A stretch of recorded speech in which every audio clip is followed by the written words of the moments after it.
Hello friends, कशा आहात? वेळेचं महत्त्व. आज वेळेचं महत्त्वाबद्दल आपण जाणून घेऊया.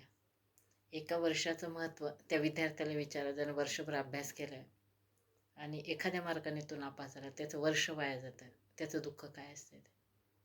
एका महिन्याचं महत्त्व त्या आईला विचारा जी मातृत्वाच्या वाटेवर आहे आणि ती दर महिन्याला बाळाचं संगोपन करून बाळ कसं वाढवते ते. एका आठवड्याचं महत्त्व त्या शेतकऱ्याला विचारा ज्यानं 8 दिवस भाजीपाला पिकवला आहे आणि तो जर पाऊस आला आणि तो भाजीपाला गेला तर त्याला काय, त्याची मेहनत किती वाया गेली, त्याचं दुःख किती झालं ते वाटते ते. एका दिवसाचं महत्त्व संपादकाला विचारा वर्तमानपत्राच्या, जर त्याच्याकडे पेपर उद्या पब्लिश करायचा आहे आणि रात्री 12पर्यंत न्यूजच काही आलेली नाही. आणि एका मिनिटाचं महत्त्व त्या प्रवाशाला विचारा, विमानावर गेला आहे तो विमानात जाण्यासाठी आणि बोर्डिंग पास बंद झाले आहेत, आय एम सॉरी म्हणते तेव्हा.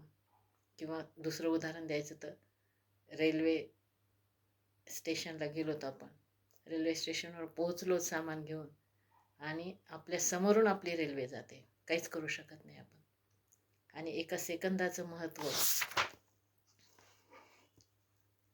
त्या माणसाला विचारा की जो रस्त्याने चालतोय आणि तो क्षणात पुढे गेला आणि मागच्या माणसाचा तिथं ॲक्सिडेंट झाला आहे.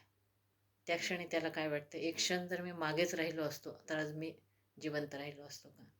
म्हणून वेळ अनमोल आहे, वेळेचं महत्त्व जाणा आणि वेळ जपा.